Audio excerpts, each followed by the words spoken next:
Hello guys, आप सभी का हमारे यूट्यूब चैनल ईवान एग्जाम स्टडी पॉइंट में आप सभी का स्वागत है। यदि आपने अभी तक हमारे चैनल को लाइक एवं सब्सक्राइब नहीं किया है तो प्लीज़ लाइक एवं सब्सक्राइब करके शेयर अवश्य कर दें। आज हम अधिगम के प्रकारों में ब्लूम के वर्गीकरण से संबंधित महत्वपूर्ण प्रश्नों की श्रृंखला की शुरुआत करते हैं। पहला प्रश्न है, शैक्षिक मनोवैज्ञानिक बेंजामिन ब्लूम ने अपना वर्गीकरण कब प्रस्तुत किया? फिर से एक बार प्रश्न को दोहरा देते हैं। शैक्षिक मनोवैज्ञानिक बेंजामिन ब्लूम ने अपना वर्गीकरण कब प्रस्तुत किया? पहला ऑप्शन है 1956, दूसरा ऑप्शन है 1953, तीसरा ऑप्शन है 1986, चौथा ऑप्शन है 1879 ईस्वी में। तो इसका पहले का सही आंसर हो जाएगा A option is right answer हो जाएगा। 1956 ईस्वी में बेंजामिन ब्लूम ने अपना वर्गीकरण प्रस्तुत किया। दूसरा प्रश्न है, ब्लूम का टैक्सोनॉमी का प्रथम उद्देश्य क्या है? ब्लूम का टैक्सोनॉमी का प्रथम उद्देश्य क्या है? पहला ऑप्शन है अवधारणाओं को समझना, दूसरा ऑप्शन है प्रक्रियाओं और सिद्धांतों का विश्लेषण, तीसरा ऑप्शन है मूल्यांकन करना, चौथा ऑप्शन है उपरोक्त सभी। तो दूसरे का सही आंसर हो जाएगा D option is right answer हो जाएगा, उपरोक्त सभी। तीसरा प्रश्न है, ब्लूम का वर्गीकरण का प्रयोग किसके निर्माण के लिए किया जाता है? ब्लूम का वर्गीकरण का प्रयोग किसके निर्माण के लिए किया जाता है? तो पहला ऑप्शन है एजुकेशनल ट्रेनिंग एवं लर्निंग प्रोसेस के लिए, दूसरा ऑप्शन है छात्रों को प्रशिक्षण देने के लिए, तीसरा ऑप्शन है शिक्षक छात्र से संबंधन के लिए, चौथा ऑप्शन है सहभागी क्रियाओं के लिए। तो तीसरे का जल्दी से आंसर कमेंट कीजिए। तो तीसरे का सही आंसर हो जाएगा A option is right answer हो जाएगा, एजुकेशनल ट्रेनिंग एवं लर्निंग प्रोसेस के लिए। बेंजामिन ब्लूम ने किस विश्वविद्यालय में अपना वर्गीकरण प्रस्तुत किया? फिर से एक बार प्रश्न को दोहरा देते हैं, यह बहुत मोस्ट इंपॉर्टेंट प्रश्न है। बेंजामिन ब्लूम ने किस विश्वविद्यालय में अपना वर्गीकरण प्रस्तुत किया? तो पहला ऑप्शन है कार्ल मार्क्स विश्वविद्यालय, दूसरा ऑप्शन है शिकागो विश्वविद्यालय, तीसरा ऑप्शन है नालंदा विश्वविद्यालय, चौथा ऑप्शन है तक्षशिला विश्वविद्यालय। तो चौथे का सही आंसर हो जाएगा B option is right answer हो जाएगा, शिकागो विश्वविद्यालय में। बेंजामिन ब्लूम ने अपना वर्गीकरण शिकागो विश्वविद्यालय में प्रस्तुत किया था। पांचवा प्रश्न, ब्लूम ने अधिगम के कितने पक्षों का वर्गीकरण प्रस्तुत किया है? ब्लूम ने अधिगम के कितने पक्षों का वर्गीकरण प्रस्तुत किया है? पहला ऑप्शन है 8, दूसरा ऑप्शन है 4 पक्ष, तीसरा है 3 पक्ष, चौथा ऑप्शन है 5 पक्ष। तो पांचवें का सही आंसर हो जाएगा C option is right answer हो जाएगा, 3 पक्षों का वर्गीकरण प्रस्तुत किया है। पहला है ज्ञानात्मक पक्ष, दूसरा है भावात्मक पक्ष, तीसरा है क्रियात्मक पक्ष। छठवां प्रश्न है, ब्लूम का अधिगम का कौन सा वर्गीकरण नहीं है? तो पहला ऑप्शन है संज्ञानात्मक अधिगम, दूसरा है भावात्मक या मनोवृत्तात्मक अधिगम, तीसरा है कौशलात्मक या क्रियात्मक अधिगम, चौथा ऑप्शन है सामाजिक अधिगम। तो छठवें का सही आंसर हो जाएगा D option is right answer हो जाएगा, सामाजिक अधिगम। सामाजिक अधिगम का सिद्धांत किसने दिया है? कमेंट करके अवश्य बताएं। भावात्मक या मनोवृत्तात्मक अधिगम या पक्ष कहा जाता है, तीसरा है कौशलात्मक या क्रियात्मक पक्ष। ये 3 पक्ष जो है ब्लूम ने अधिगम के वर्गीकरण को प्रस्तुत किया था। सातवां, ब्लूम द्वारा ज्ञानात्मक अधिगम या संज्ञानात्मक पक्ष के 3 प्रकारों में शामिल नहीं है। तो आपको इसमें से कमेंट करके बताना है कि इनमें से कौन शामिल नहीं है। तो पहला ऑप्शन है प्रत्यक्षात्मक सीखना, दूसरा है प्रत्यात्मक सीखना, तीसरा है सहचर्यात्मक सीखना, चौथा ऑप्शन है श्रृंखला अधिगम सीखना। तो सातवें का सही आंसर हो जाएगा D option is right answer.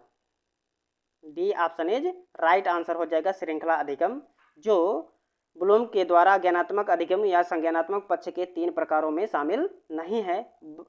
यह ज्ञानात्मक पक्ष के तीनों प्रकार हैं, प्रत्याक्षात्मक सीखना, प्रत्यात्मक सीखना और सहचर्यात्मक सीखना। ये ब्लूम के द्वारा ज्ञानात्मक पक्ष के या संज्ञानात्मक पक्ष के 3 प्रकार हैं। अभी तक हमारे चैनल को लाइक एवं सब्सक्राइब नहीं किया है तो प्लीज़ लाइक एवं सब्सक्राइब करके बेल प्रेस करके शेयर अवश्य कर दें, जिससे सबसे ज़्यादा प्रश्न पूछा जाने वाला प्रश्न यही है, 8वां प्रश्न, जो चाहे सीटेट हो, चाहे यूपी टेट हो, चाहे रीट हो, सभी प्रकार की परीक्षाओं में यह प्रश्न पूछा गया है।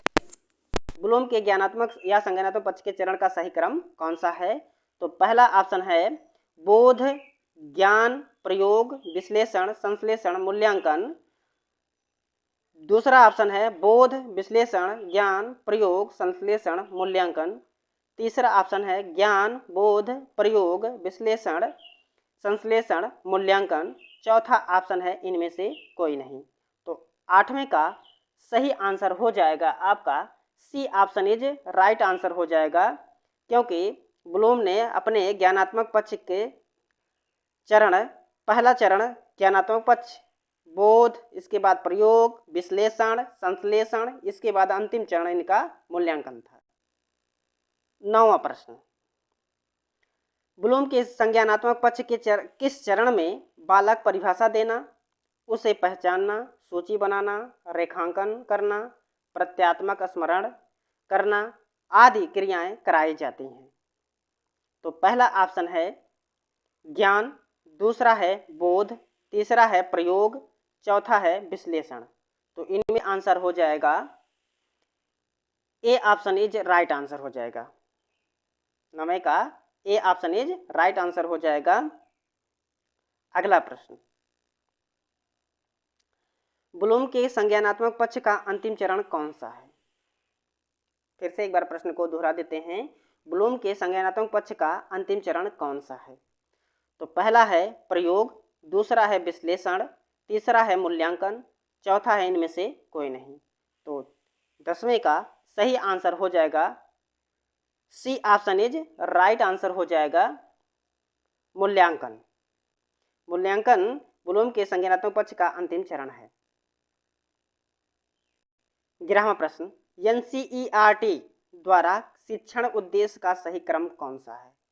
वो तो ब्लूम के द्वारा जो दिया गया था, वर्गीकरण दिया गया था शिक्षण का उद्देश्य का सही क्रम, एनसीईआरटी द्वारा शिक्षण के उद्देश्य का सही क्रम कौन सा है ये आपको बताना है। पहला ऑप्शन दिया हुआ है स्मरण करना, समझना, प्रयोग या लागू करना, संश्लेषण, मूल्यांकन, निर्माण करना। दूसरा ऑप्शन है ज्ञान, अबोध, ज्ञानोपयोग, कौशल, अभिरुचि, अभिवृत्ति। तीसरा ऑप्शन है ज्ञान, बोध, प्रयोग, संश्लेषण, मूल्यांकन, विश्लेषण। चौथा ऑप्शन है इनमें से कोई नहीं। तो आपको हम बता दें, स्मरण करना, समझना, प्रयोग करना या लागू करना, संश्लेषण, मूल्यांकन का निर्माण करना है। यह वर्गीकरण सन 2001 में संशोधित वर्गीकरण प्रस्तुत किया गया था। कब? सन 2001 में प्रस्तुत किया गया था। जबकि एनसीईआरटी द्वारा B option is right answer है, ज्ञान, अबोध, ज्ञानोपयोग, कौशल, अभिरुचि, अभिवृत्ति। यही एनसीईआरटी द्वारा शिक्षण उद्देश्य का सही क्रम है, जो रीट 2018 में यह प्रश्न पूछा गया था। तो आप दोनों विकल्पों को ध्यान में रखना है कि 2001 में संशोधन करके शिक्षण का उद्देश्य का सही क्रम हो जाएगा स्मरण करना, समझना, प्रयोग या लागू करना, संश्लेषण, मूल्यांकन, निर्माण करना दिया गया था सन 2001 में संशोधित करके। जबकि एनसीईआरटी द्वारा ज्ञान, अबोध, ज्ञानोपयोग, कौशल, अभिरुचि, अभिवृत्ति यह सही क्रम प्रस्तुत किया गया है। ज्ञानात्मक पक्ष की सबसे उच्च मानसिक प्रक्रिया है। तो पहला ऑप्शन है मूल्यांकन, दूसरा है विश्लेषण, तीसरा ऑप्शन है संश्लेषण, चौथा ऑप्शन है ज्ञान।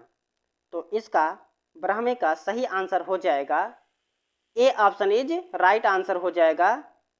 ज्ञानात्मक पक्ष की सबसे उच्च मानसिक प्रक्रिया है। 13वां प्रश्न, ज्ञानात्मक पक्ष के किस चरण में बालक या छात्र आलोचनात्मक व्याख्या करना, तुलना करना, निर्णय लेना, तर्क प्रस्तुत करना, बाह्य साक्ष्यों द्वारा निर्णय लेना सीख जाता है? तो पहला ऑप्शन है मूल्यांकन द्वारा, विश्लेषण द्वारा, तीसरा है संश्लेषण द्वारा, चौथा है ज्ञान द्वारा। तो इसका 13वें का सही आंसर हो जाएगा A option is right answer हो जाएगा मूल्यांकन द्वारा। मूल्यांकन के द्वारा बालक या छात्र आलोचनात्मक व्याख्या करना, तुलना करना, निर्णय लेना, तर्क प्रस्तुत करना, बाह्य साक्ष्यों द्वारा निर्णय लेना सीख जाता है। अब तक के ज्ञानात्मक पक्ष से सबसे ज़्यादा प्रश्न पूछे गए हैं, वह मोस्ट इम्पॉर्टेंट है, लेकिन हो सकता है हो भावात्मक पक्ष या क्रियात्मक पक्ष से भी प्रश्न का सही क्रम पूछ ले, इसलिए आपको यह ध्यान रखना है, यह मोस्ट इम्पॉर्टेंट क्वेश्चन है। ये भी कि मनोज्ञात्मक 14वां प्रश्न कि मनोज्ञात्मक भावात्मक पक्ष के स्तर का सही क्रम कौन सा है? तो पहला ऑप्शन है इसमें उद्दीपन, कार्य करना, नियंत्रण, समन्वय, स्वाभाविक, आदत।